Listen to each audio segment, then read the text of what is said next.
Today's guest is Kathleen Scheible, who has a full-time private practice in Bernal Heights in San Francisco, as well as seeing patients online. She was the founder of the Bay Area Homeopathy Association in 2007, and Kathleen is the current president of the California Homeopathic Medical Society, which was founded in 1887. I found today's conversation with Kathleen absolutely inspiring, as she has done so much work to get homeopathy out into the community, and she has forged a way for homeopathy to shine within existing frameworks such as the Red Cross and the Fire Service. I hope today's conversation will inspire our listeners to also start asking questions about how you can help to get homeopathy alive and thriving in your local community. You can find out more about Kathleen at bernalhomeopathy.com. That's BERNAL homeopathy.com. Thanks for listening. Welcome to the Homeopathy Hangout, where we discuss all things homeopathy from around the world. And now my mum and your host, Eugenie Kruger.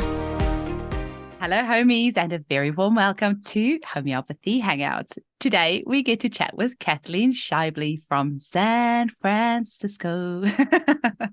Welcome to the show, Kathleen. Thank you so much. I just want to say real quickly that I really, like so many people you've had on, but I really admire what you're doing, and I think you're doing a great job. And I hope you're taking care of yourself and not getting burnt out and doing this podcast.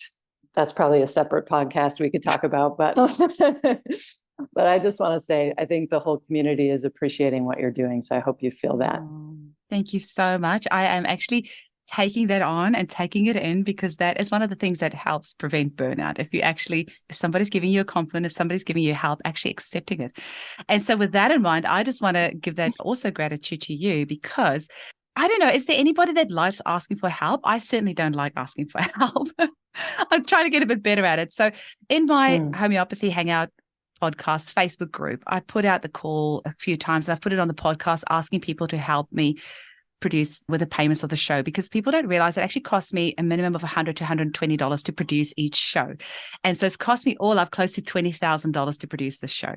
Wow. So I'm really trying to get a handful of Patreons who are happy to donate $10 a month to just help me cover the cost of this. And I think people, I get so many messages saying, thank you.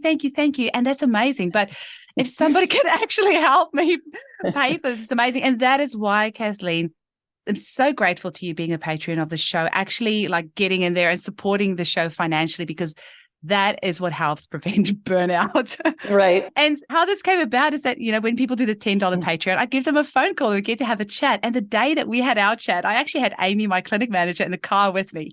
And we had this amazing chat with you in the car. It was so fun. And then Amy and I were like, oh my God, we have to get you on the show, because my mind was blown with everything that you do for homeopathy. And I don't know how we should maybe do a separate podcast about burnout, because with everything that you do, I don't know, I would love to know how you prevent burnout. But do you know what? Let's take it right back to the beginning. How were you first introduced to homeopathy? Yeah, well, like with so many of us, it really came into my world because of what it did for my kids. And both my son and my partner's son, my stepson, had some kind of medium level chronic health issues. And, I had gone the conventional route, and I knew nothing about alternative medicine at all. I was working as an engineer in Silicon Valley at the time. So my son was around 10 and had chronic glue ear, if you know what that is. And he had a lot of antibiotics when he was a baby, and surgery for tubes and the whole deal. So then also developed asthma and eczema, as we know happens often. So I started kind of looking around, noticing he wasn't getting any better, and found an osteopath who was a local osteopath who was amazing. And that was cranial sacral was the first thing that helped him.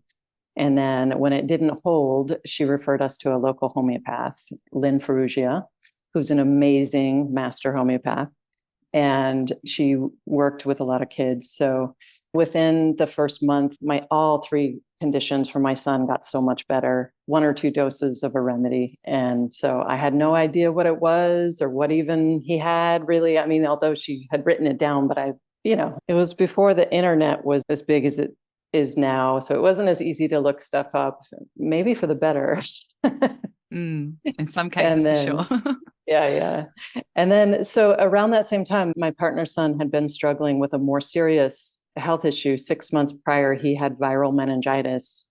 And then after the meningitis, he had a sequela of chronic severe migraines and nausea for 6 months. And he was actually out of school for 6 months. And so he wasn't getting any better either. UCSF kept saying, we don't know why he has this. It's not the meningitis anymore.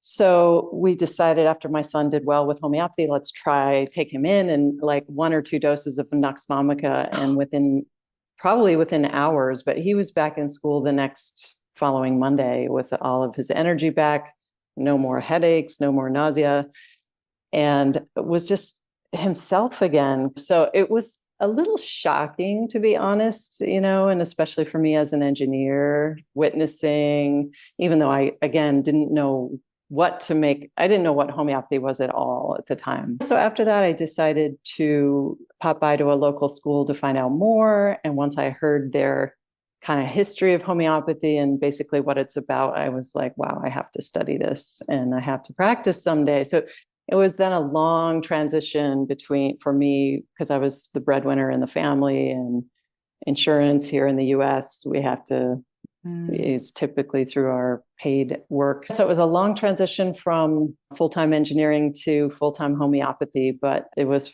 part-time with both for a long time, but it's been full-time homeopathy for quite a while now. So that was my journey. I'm fascinated about how an engineering mind, if you get exposed to homeopathy, just talk to me about what was happening in your brain.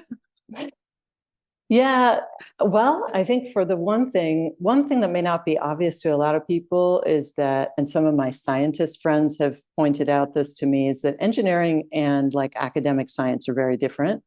We have to learn about physics. We learn about the traditional, STEM sciences, differential equations, all that, thermodynamics, but it's an applied science. And so what we're always doing, even within that, is trying to, yes, we're applying science, but we're really trying to find something that works. We have to make things work. And so there's a lot of people. But in engineering, it's complex systems. And sometimes you are working more empirically to look at, when I'm doing this to the complex system, what's the result? And we think we can explain it often with the scientific mechanisms, but there's some black box stuff going on in a lot of technology. So interesting. And what did your colleagues say when you started doing homeopathy or started talking to them about it? I think they were like, they probably did. Most of them didn't know enough about it to say too much. They're like, wow, that's just really different, And I think they also knew my story around it. So they were just like, oh yeah, that's, there's nothing like, as a parent, when you've seen your kids suffering with something and it affects all of your lives and your well-being, the whole family. There's nothing like then seeing something that just works.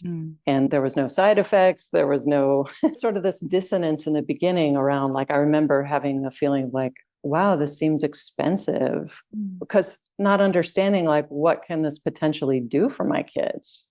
Like so many parents, I think, go through like, I'm going to try one more thing. It seems like a lot of money to see a homeopath, which is, I think, why the popularity with a lot of calls and things like that people find on the internet, which I have really not a lot of judgment about it, because I understand the kind of issues that it brings up for people. And I am passionate about accessibility of homeopathy. Even when I took my son, I was sort of annoyed that my homeopath only worked till 6 p.m. So what am I supposed to do? How, but then I realized like, well, the same thing I do when I take my son to the doctor, I take time off work, but it is nice if people can be more flexible. So. Is there any can you claim on your private medical insurance for homeopathy where you are? For the most part, no.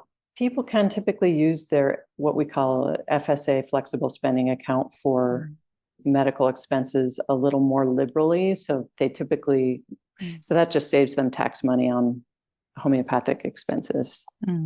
I really hope we can see that change one day, because really it's saving the government and the private healthcare institutions so much money if their people are using. I know people who feel strongly on both sides of that argument, and it's complex, and especially here in the US where the insurance system has kind of contributed to the downfall of the medical system. And that's a whole other, I just hear of what happens over there, and it's just, I don't envy that medical system at all. No. So apart from your private practice, you are also a big advocate for homeopathy. Talk to us a little bit about that. Sure. And also what got you interested, why you feel that's important.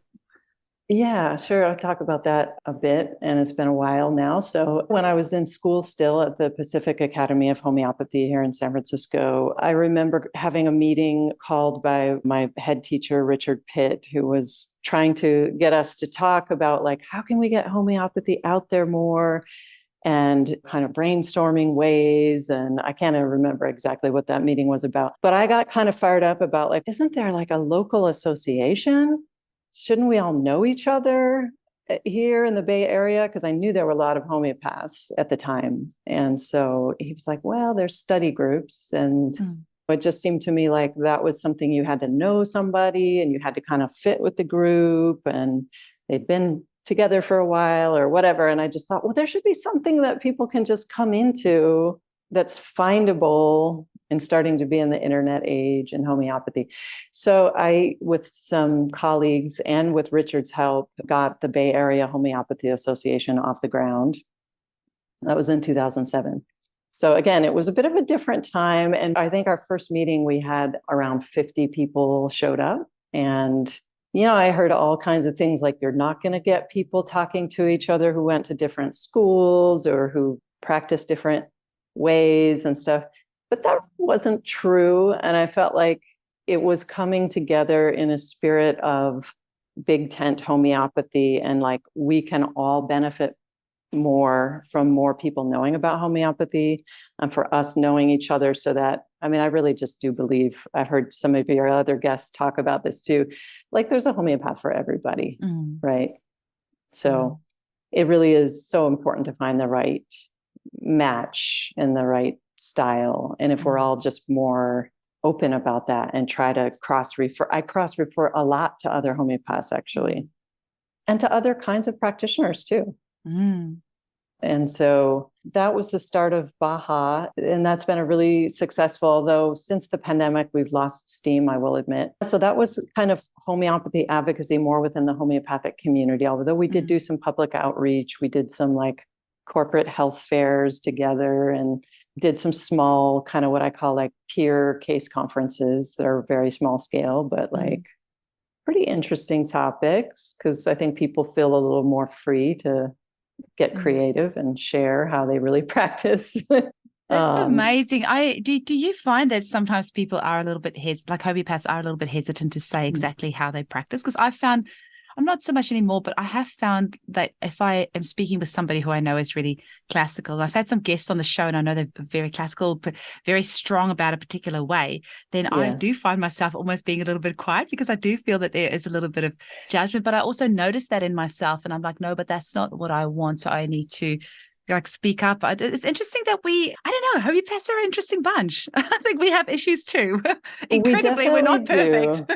We're not. And as we all know, homeopathy has been so marginalized in the broader culture for so long that I think lots of people feel protective of it. And they feel, I think that out of that comes this seed of like, we have to do it perfectly and we have to do it the right way. And I am a classical homeopath, but I do have like respect for if people are getting results and they're practicing in an ethical way. I think we should all be sharing that with one another, because in the real world, there are so many more people who are just buying the remedies and trying it themselves over the counter because they don't find any of what we're doing accessible to them, or they don't even know that we exist, to be honest. Exactly. That's the majority. So talk to me. I know when we were chatting in the car and you were telling me and Amy about, especially the underserved communities that you help, I was like, this is the type of stuff that people need to hear about. Can you talk to us a little bit about that?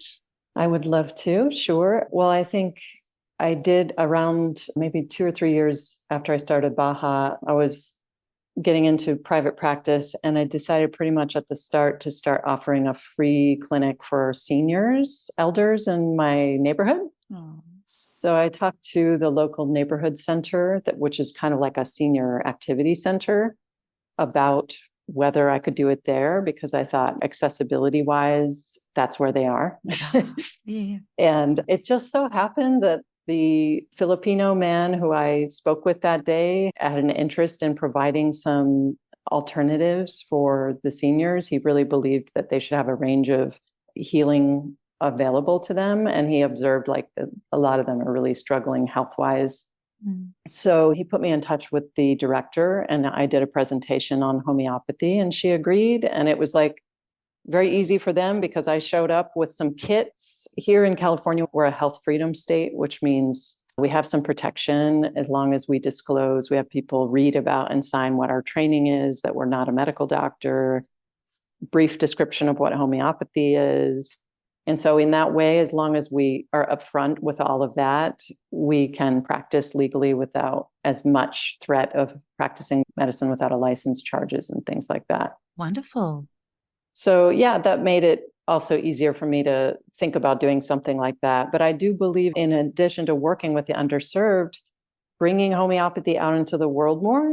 Like often we're in our little, now we're on screens, or we're in our alone in our offices and hoping people find us, right? Through websites or through signs or word of mouth, but which are all great ways. But yeah, and what I found with the seniors there, it's a lot of immigrant population in my neighborhood. And a lot of them are from countries that homeopathy is very prevalent, such as Brazil, Mexico, places all over the world, really, in my neighborhood. So it was an interesting experience. I still offer that, but no longer at the center since the pandemic. So we do a remote once a month. So that was really kind of my first foray into that. But based on that model, a few years ago, I saw a request for proposals from another community center, the next neighborhood over in the Excelsior district. And that was Community Well.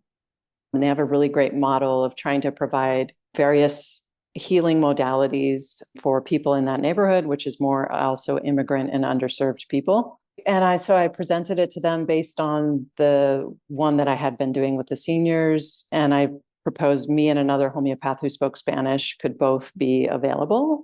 And so they actually accepted it. And we were paid for that clinic for 2.5 years through the San Francisco sugary drink stacks, which is so ironic.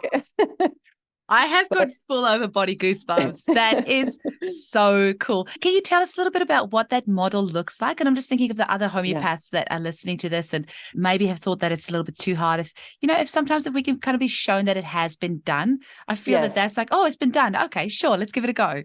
Exactly. And I love this type of model because it does a lot of nice things for homeopathy, which I think we need this help with. Such as if you're working within a community center, obviously it's really amazing if you can get paid for that work. That's the main thing that makes it work for a lot of people. And I was adamant that I wasn't going to do a lot more of that work unless I was getting paid something to make it sustainable. So no, that I fleshed out for them, like, here's how it looks. We would be able to have, I think we proposed a 3-hour clinic, and we could do like maybe one intake per, and then like several follow-ups per, and online scheduling and stuff like that. We basically manage it as our own practice. So we do our own intake forms. They don't see our paperwork as far as the medical records. The HIPAA compliance would be in effect. We had to have professional liability insurance to work there, which I know not all homeopaths invest in. So things like that have to be a little more buttoned up. But so they reviewed that proposal and also knew that I had been doing it for many years, over 10 years at another neighborhood center. So it was kind of in a way a proven idea, and it was very popular. And so they were excited just to give it a shot. And so it was, and unfortunately we started it like 3 months before the pandemic. And their little community center was meant to be a thriving in-person hub And because San Francisco really locked down, we had to pivot and do a lot of it online. But we did go in and offer either in person or online, depending on what the person's preference was after about the first, I think, like 4 or 5 months of the pandemic. So we tried to keep it really accessible, and it was really popular. It was booked out the whole time. Wow. And so I think it was also showing that with this different population, who most of them could never afford our services for regular rates, they were interested, they showed up, they came back, and they were issued some basic survey. It wasn't a very good, like MyMop type of survey, but it was a really basic, do you think this helped you kind of survey. And it was a really overwhelmingly positive response. So I think it's like you're reading my mind. I just wrote down survey because I was going to ask you that, whether there was a survey. Well, that's wonderful. Yeah, the city required the same survey be filled out for all the things. And we were really the only healthcare thing, I think, other than things like food as medicine class and yoga and move more together outside class and stuff like that. That's really cool. And was it you that told me about the Red Cross thing as well? Yes. Oh, I was saying to somebody told me about the Red Cross thing. I think it was one of the guests on the show, but I can't remember who it was. But then suddenly I just recall that was you. Talk to us about that. Yeah. So the Integrative Healers Action Network was a group of integrative healers that formed together in response to the 2017 Tubbs wildfire in Sonoma County in Northern California. And so it was a really severe fire. It was the first time, well, probably not the first time ever, but the first time in kind of modern history where such a devastating fire came into essentially wine country and burned people's homes. It was very scary. It was very scary for that community. And that's not directly my community, but it's very close. It's about an hour and a half north of San Francisco. So a lot of people, and we certainly felt the effects, the smoky skies and that sort of thing. We all know people who live up there pretty much. So there's a kind of ripple effect happening. And a lot of the people in the integrative healing, there's a lot of integrative healers in Northern California, first of all. It's a culture of integrative medicine, and it has been for many decades. If you think about the 60s and what all came out of that, some of it was an appreciation for alternative and complementary medicines. So there's just a lot of us, like all the communities, wanted to find a way when it's affecting directly your community to help. And a naturopathic doctor in Sonoma County, Jennifer Regal, and Jenny Harrow, she has studied integrative medicine more broadly. She practices forest bathing. She does more administrative type of work within the integrative medical field. They got really determined to try to come up with a solution to organize all these healers who wanted to help. And so they created like a Facebook page. They were doing a Google sheet and trying to get people organized. And finally, they went to the local Red Cross. The National Red Cross hadn't come yet because they were dealing with another disaster. I think it was an oil spill. And so the local Red Cross said, sure, you can come and operate within our facility and be alongside of us and do what you do. Because I think the local Red Cross in that area was very sort of in that culture as well. So it was kind of synchronicity. And by the time the National Red Cross showed up, they sort of looked and said, what is going on? And they said, we would not have said yes to this, but now that we see it, we get it.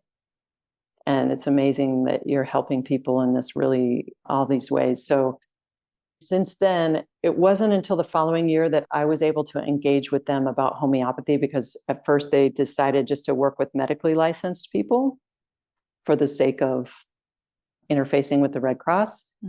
They got a little more sophisticated, got a memorandum of understanding in place with the Red Cross.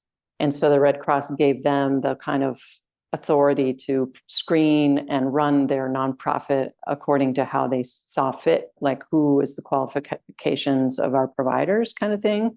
So they put a system in place to just do simple background checks, check people's certifications or licensures, and do a little bit of training before people sign up to volunteer. So it's a little bit more complex than just show up and pitch in. And so I think not everybody understands that about this nonprofit, but they're really also passionate about providing trauma-informed care. And so really grounding people in on some ethics and some norms. And they've learned, I've been with them since 2018 in a very kind of as what they call their ambassador for homeopathy, which means I answer any questions homeopath volunteers have or potential volunteers have. I've helped to create the training that's specific to homeopaths for that work. And then they have some training that everybody does, which is about trauma-informed care. We have some cultural awareness, cultural competency training. It's a lot for volunteer work, but it is an amazing experience, and it has changed my practice probably more than anything else. In what Just sort of going, way? well, I mean, first of all, going and just being in some of those crisis environments year after year and witnessing what's happening with the people we're serving, also what's happening with all of the volunteers. Some of the volunteers, their own households were getting evacuated as we're volunteering. Wow. So there's just a tremendous amount of trauma happening and fear typically, but there's also this resilience. So every time we talk about difficulty, and holds true in homeopathy too, right? In the broader sense, you talk about where the challenge is, there's this force of resilience coming as well. Sometimes it does take a healing for that to happen, but I do think people, of course they do. We all have natural, tremendous capacity for resilience, for survival, and also for growth through some of these experiences. And it has been nonstop since then, pretty much, both with the wildfires. We have had a little bit of a break the last couple of years, just locally, not on the West Coast. It continues, but we decided like our purview would be more locally for now unless they get additional funding. So we kind of work within a certain region. And it's also taught me about things like just the simplicity of looking at what's in front of you, to look at what needs to be cured or helped here. What are we trying to do here for this person right now? And people often ask me, like, is that acute care or is it chronic care? Because you see often people who are vulnerable to getting evacuated sometimes are the most vulnerable people, who would have had a lifetime of challenges, and so probably complex trauma in their history. So with the acute situation, it's triggering chronic trauma states. Exactly. And so it's really complex, but also trauma tends to intensify things. And so you can kind of, in a way, see things more clearly from a homeopathic standpoint, right? We see a lot of presentation of many different kinds of trauma remedies and some basic kind of polycrest remedies as well. So I think it's just taught me just to, when the importance of settling our own nervous systems when we're working with trauma, whether or not we're in an acute trauma situation, whether we're sitting in our office, there can be that kind of entanglement that happens. And so ways of helping to ground the patient or the client beyond the homeopathic remedy. And that's something that IHAN has also trained us in. And we've learned from Heart Math, has some great information about learning about just basic grounding and breathing techniques. And then also not treating people for very long in those kind of situations. We basically have like a 20-minute max rule, because people's nervous system get overloaded. And especially if they're then going to do multiple modalities, it's too much.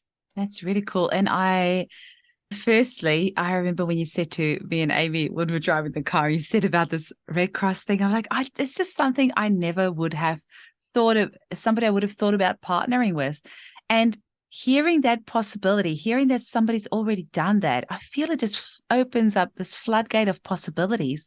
So I'm really excited for the other homeopaths listening to this, or people who can kind of help to make this happen, start those conversations happening of who else can we partner with? Where else can we piggyback on? Like, we don't always have to start everything from scratch. If there's an existing framework in place, where can we just cooperate and work together in that? And that's often like my dream, is to have homeopathy back in the hospitals, because we used to have 5 homeopathic hospitals in Australia, and they closed down in the 1950s.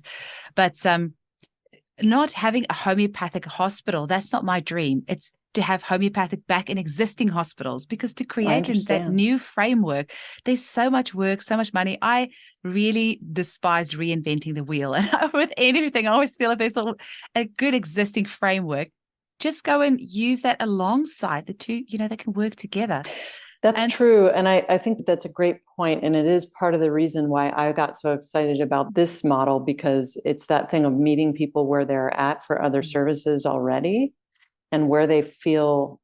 Now, I know the Red Cross has some criticisms associated with it. I don't know the full history. I understand and I see some of the issues, but I will say that for all of that, I mean, it is still this tremendous resource, and it is where people know to go for basic conventional care, basic resources, safety, shelter. And so in that way, when something like that has happened, you do want to be providing a container for what we're doing. You don't want to be setting up some table, handing out little white pills on the corner when people don't know what we're doing or giving them. Like, if people have a feeling of like, I'm within this place that feels somewhat legitimate and safe, we have more of an ability to talk about that. We're still not going to explain very much probably about what we do to somebody who's in that state, but you want to give them as much resources as possible so they can know afterwards, if I got help from this for my pain or for my dissociation or whatever it is, where can I find this? Because we don't want people feeling like, I don't know, some lady over there gave me, I don't know what, Well, and the other thing is, I wish we can just across the board in all facets of life, stop this good and bad, because nobody is inherently purely good or purely bad. And I don't think any organization is purely good and purely bad. I mean, of course not. Like whether you talk about Facebook or Google or PayPal or Red Cross, any organization, like no person, like humans are not, none of us are all good and all bad. It's yin yang. We have a little bit of everything in us, and you don't have to throw out the baby with the bathwater or completely write something off because it's not 100% perfect. Nothing in life is. So it's kind of like seeing the good in there and that, and then building on that. And it's really absolutely. I fully agree with you. And also, what we're doing isn't perfect. I know that's blasphemy, but but it goes without saying. Obviously, like for an example would be a homeopath who doesn't know when a case is outside of their scope of practice and continues on with something when they should be cross-referring. So, of course, we're not all good and bad, or not all good either. There was something else I wanted to ask you about specifically with the Red Cross. On the car, you were mentioning that some of the work you did was with the volunteers after the event. And that was something that really struck me, because that's something that doesn't get talked about. You have all these volunteers who's witnessed all these horrific things, and then the disaster is over, and then they kind of are expected to carry on with their life. But in reality, that's not really how it works. So what were you guys doing in that capacity? Yeah. So after the Tubbs fire in the 2017, I believe Jennifer Regal, one of the founders, the naturopathic doctor, her family has first responders in it. And so she has some familiarity with the specific issues they face. And she could see it happening at the time as well. And so she felt passionate about then offering to have a specific clinic for the firefighters and first responders. And they were open to it and interested. And so that started a relationship that continues to this day, where we go back to certain communities that have been hit year after year with these challenges, and work specifically, like we do work specifically with the Volunteer Firefighter Foundation in Sonoma County. It's really through them. And now they have some grant funding as well. So we have, for the first time, gotten some compensation for that work. Wow. But that's a monthly clinic. We go to different firehouses, and we have the clinic in the firehouse. And the amazing thing, Eugenie, about that is I have witnessed a transformation of those firefighters.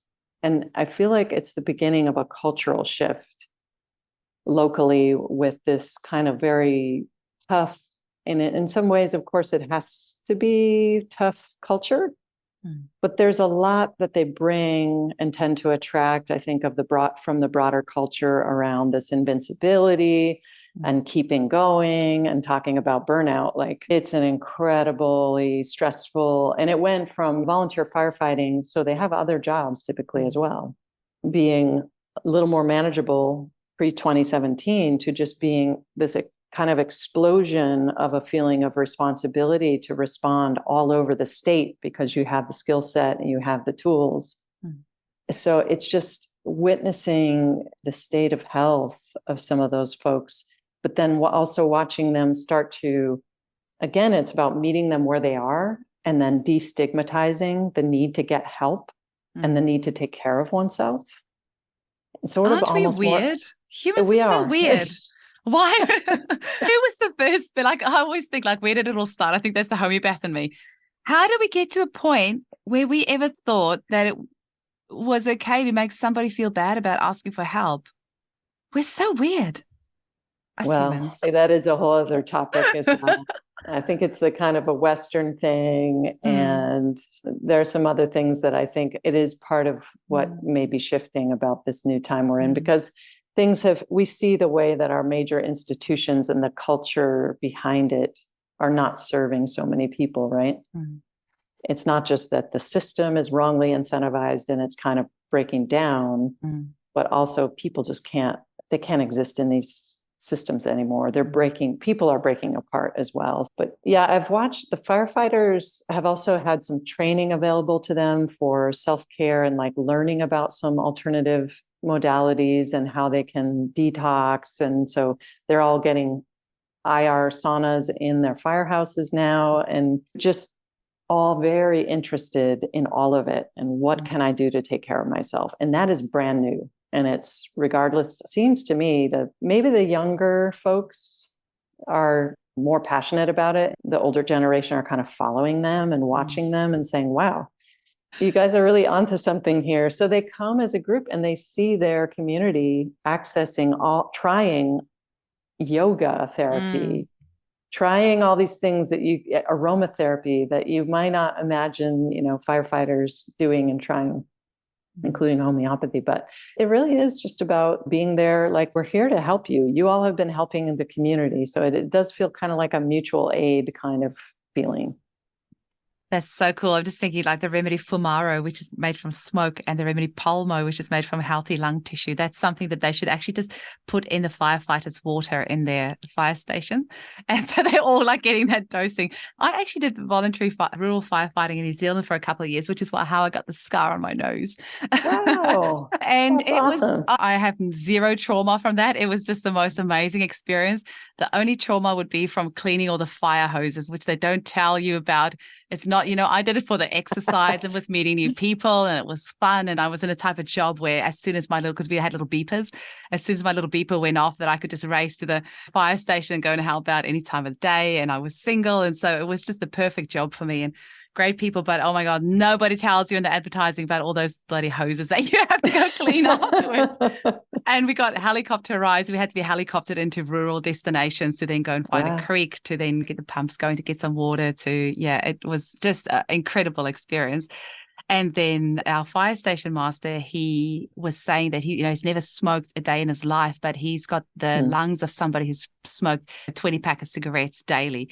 And it's just so unfair, because whenever they do surveys of the most trusted profession in the world, firefighters are one of the most trusted profession above police officers and everything else. The ultimate selfless act, I think, being a firefighter. Yeah. And for their health, for them to pay such a high price for doing so much in the community. I've got a best friend, her and her husband are both career firefighters as well. I have so much love and respect for these people, and it's not fair that their bodies would need to suffer that much for them to do this incredible role. So to have all these different therapies that they can use to support their bodies is beautiful. And I really hope that more firefighters hear that. And maybe it's something like you've already made me think, and one of the ladies that used to work with me, her husband's a firefighter, and I'm already thinking I should get in touch with her and see if there's something that we can do to support them, and just starting to have that conversation. But within myself, as I'm saying this, I'm like, I've got, why would you even start that conversation, especially here in Australia, where nobody even knows what it is? Have you got any tips for anyone listening to this? How would you even go about having that conversation? Well, my advice, kind of along the lines that I was talking about with Community Well, is that it's so much better when we can be a part of a framework that is a team, is an integrative team. Mm. Because I think that one, I do think homeopathy on its own would be amazing. But I think because it is something that so few people know about, it's also like with IHAN, one of the founders is a naturopathic doctor and she went to Bastyr. And so she had some training in homeopathy. Although, like many naturopaths, she said, I know a little bit, I don't know enough to kind of do what you do. So, and I basically don't practice it. But she said, I know enough about the potential with it for trauma. Like she recognized the bigger picture with homeopathy, which I thought was actually pretty amazing for someone who was like, I don't really practice it. But she said right away, like pretty much like, we need this. Like we need this in the toolkit or the therapy team. And so having someone who can recognize and advocate, and there's strength in numbers, I guess is what I'm saying. And when you can offer a range, and it's also true that like when we show up, so there's an acupuncturist there. It's funny that like a lot of the firefighters are afraid of needles, believe it or not. But everybody sees that there's massage and or chiropractic. And they come for that. And then when they hear about some of the other modalities, they're like, okay, I'm open to trying that. So it's also interesting to like, again, kind of like holding people where they have some like level of comfort with some things, but then maybe they can learn about some new things and really also glad, I'm really glad you said that, because I do know several chiropractors over here, and it might be worth actually just having a conversation with one of them first, and maybe some massage. We've got a couple of massage therapists in our clinic, but maybe having that conversation with them first, and then kind of going in as a team and saying, this person's available for massage therapy, chiropractic, and we've got the homeopathy. And I really like that idea. Just having like a day where you have a clinic and people can kind of, I think too, when they see more things happening, it draws different people in for different reasons. And it's like, oh, it feels more like you guys all came together to hold space for us. And so, I like it. Okay. You're really setting the creative juices going now. That's good. Very, very cool. I've had this dream. I've never actually talked about it on the show before, but you've just made me kind of feel like I should mention it. My husband and I have been working on this for about 7 years, but it's just that I know it's just that the timing, like he's got the IT skills of making it all work, and I've got the connections to make it work, but we just haven't got the finances to kind of kick it into gear just yet.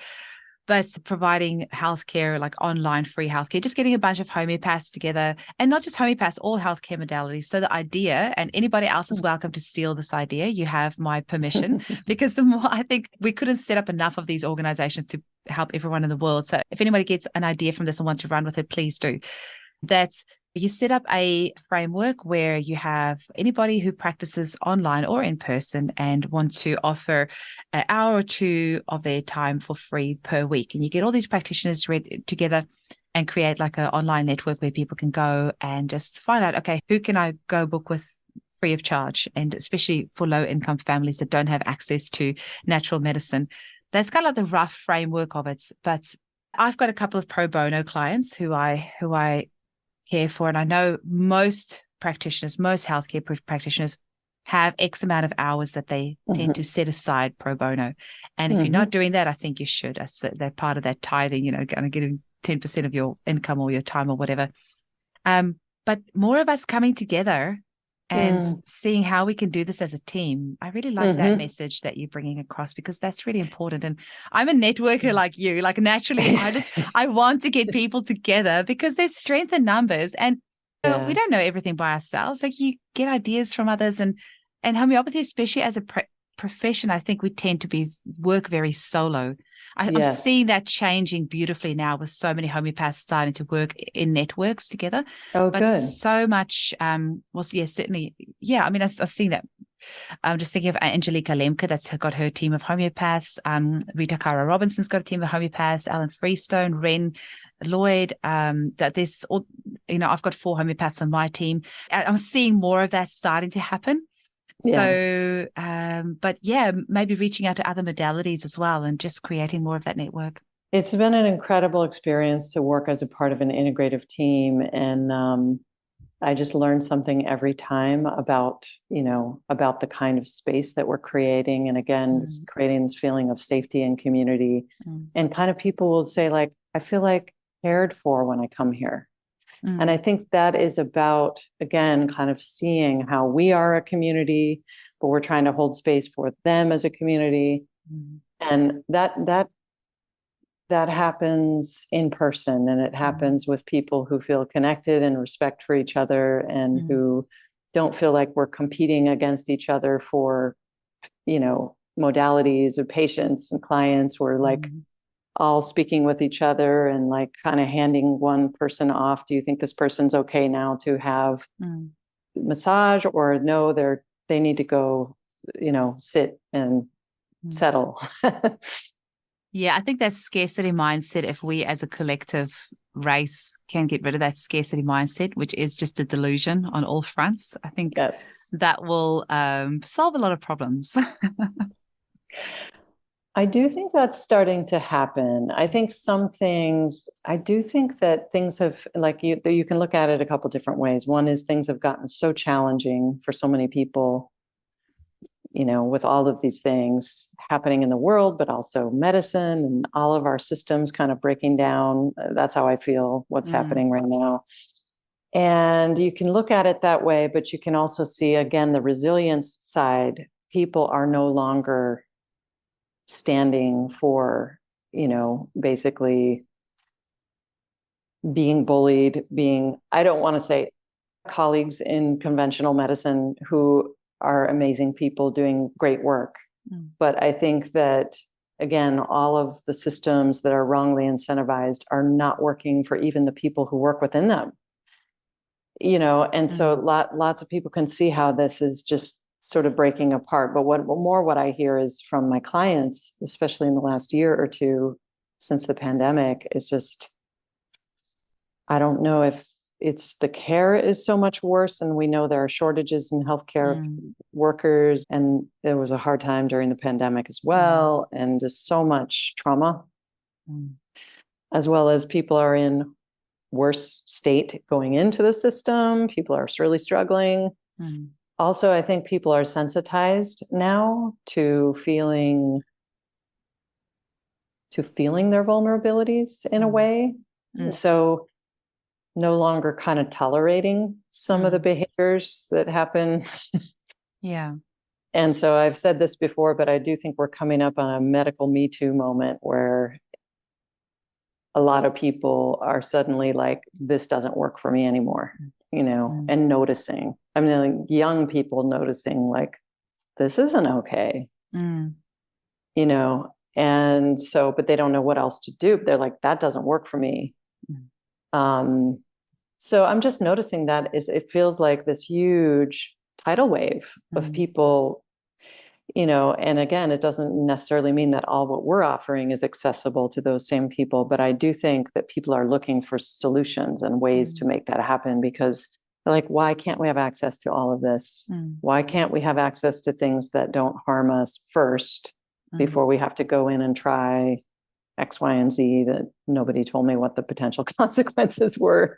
Exactly. But anyway, so I do think, though, there's some good things happening. With this time of great challenge comes a great opportunity, right? I mean, like with IHAN, like with Community Well, it's like, I didn't imagine these things could come into being, but I do think in part that part of it is people are ailing, and there are also issues of trust, and safety. I think people are looking for more relational, more care-based solutions. And we often assume that's naturally what we provide, but in reality, like, we have to assure people of that. We have to come into relationship, in my opinion, we have to make sure we're coming into relationship with people in a way that communicates to them that we don't have a very hierarchical relationship, because to a lot of people, I mean, we just are like another doctor, Exactly. And we don't really, here in the US anyway, we don't have a very diverse population of homeopaths. to serve a diverse population of potential, clients. So that is something I wish we could work on. Yeah, over here as well. Yeah. Mm-hmm. I have a lot of Asian clients, and there's a few of them that have kind of hinted at wanting to study homeopathy. One of them is now studying it, but I always say to them, you have to do it for your culture, for people of your background who identify with you, because you can tell me about what it's like to grow up as an Asian in some like Australia, but I can't on a deep level understand exactly what that would have been like for you, or what your parents that were immigrants that came over, what they would have gone through, and hence the generational trauma that would have been put onto you, or all that. You can tell me that, I can read stories about it, but I will never intimately understand it like you do. And you need to go and study homeopathy and serve your community, and in their language that they can express themselves in, my heart breaks when I have got clients from all cultures, and I can see them searching for words to express their meaning. And because I'm bilingual as well, I think I understand that part of it, where there's some words in Afrikaans that there's no way I could ever, nothing in English language ever conveys that feeling. It's mostly swear words. We have great swear words in Afrikaans, but no other English words are going to convey exactly that feeling that, that needs to be there. And that's why we need people of all colors, cultures, backgrounds, beliefs, ways of prescribing. We need all of it, so you can really find that true resonance with your practitioner. And and I think the trust thing is a big issue, that goes unspoken, because there's a bit of a power dynamic. Of course, there is happening, and so I think just for all of us, I feel part of what our work is in coming into this new time that we're in now is like, how can we embrace these ideas, and continue to evolve homeopathy to this bigger vision, to our own inherent biases? We don't know until we work on that stuff, right? Like anybody. So I've been engaged in doing some of that work as well these past few years, especially with everything that's been coming up in the United States. So, there's a lot there. And that's, I feel like, again, it's a time of tremendous change and opportunity, but it also needs to be a time, in my opinion, of reckoning with the legacy of all of our systems, the legacy of racism here in the United States, the legacy of what we've done to the environment and continue to do to the environment, to the planet. So, there's a lot there, and I think people can get overwhelmed with it. And like, what can we do? We're just going to keep doing the work that we do, right? And yes, it is. But also, I think it's like with homeopathic healing, right? What are we doing? We're just witnessing the state. I mean, we witness the state to find the remedy, but the remedy really is just witnessing the state of the person as well, right? Just kind of matching. And I think that culturally and societally and around the globe, and especially for us, like here in the US, in this kind of dominant Western culture that we have, we need to hold up a mirror and see, like, what is our state? What have we been doing? Because it's not until we fully reckon with that we're going to be able to heal and move on, right? Or heal and move into something that's freer, better, more empowering for everyone,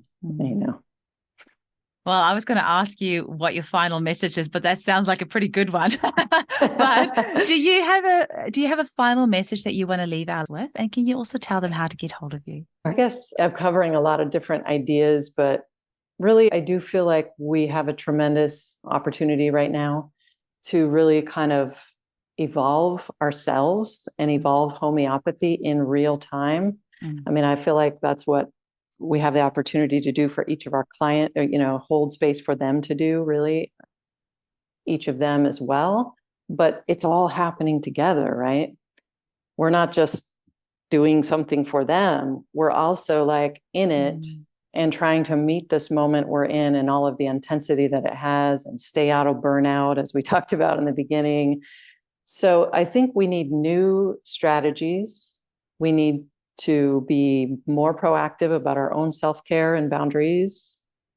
We need to be more honest with one another within the homeopathic community. Like, it's not until we start to really just get really clear and honest and real, which I feel like I've had to do within these frameworks, because people, again, there's so much now that it really is, there's an intensity to it. So in a way, it's just like, let's just get real with each other. And, I think it is, the other thing I'll say is I feel like it's super important to be working on empowerment of our clients, working on ways of reflecting back to them what we're doing and creating frameworks of understanding for what homeopathy is and can do that's just really practical to them. So in that way, just constantly trying to connect them to the process in a way that's empowering for them. Because I think that's part of this shift that we're experiencing here in the Bay Area. There's the concept of decolonizing medicine, which is really about breaking down the hierarchy and trying to create more of an equal, open, kind of consent-based care for people. And I think that's going to be key to success for medicine in the future. So I think we're actually pretty lucky to be alive right now, because it's a really amazing time to be alive. And I'm hopeful about the role homeopathy can play in the future. Yay. and how can people get hold of you, Kathleen?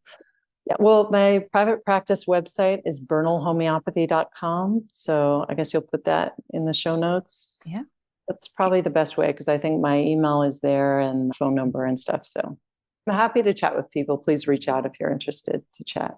Amazing. Thank you so much. It was lovely to chat with you. That hour just flew by. I couldn't actually believe it when I looked at the time, and I was like, holy moly. It's beautiful chatting with you. And thank you so much for your inspiration today. You've got me thinking. I'm just so many new ideas.